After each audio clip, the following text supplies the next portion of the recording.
पेरलं सगळं व्यवस्थित आहे? काही तेवढं काही व्यवस्थित नाही, खत लावलं पण काहीतरी करायला लागते. मागच्या वर्षीचे पैसे उरले असेल ना? काहीच नाही. वा वा. नाही काही पेरलं कसं हे पैसे नाही ते काढून सावकारी काढू सावकारी काढून. किती काढली सावकारची?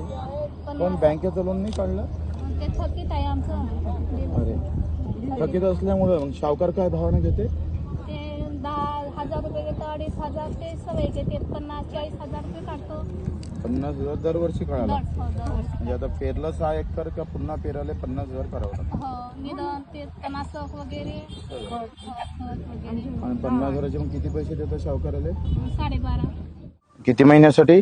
12 महिन्यासाठी. 12 महिने. पण 50,000 घेतले 12.5 वरते. 12,500 वरते दिवाळी झाली तर घेऊन घेते. घेऊन घे. दिवाळीच्या नंतर मग ते डबल असं का? 6 महिन्याच्या 17,000.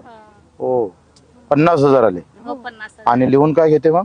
लिहून काही नाही देत. आपले जवळचे तर देते, ते दुसरे नाही. नाही का? नाही खत जवळचे. कितीचं आणलं तुम्ही मग? हे ते 4,000चं 2-4 पोते.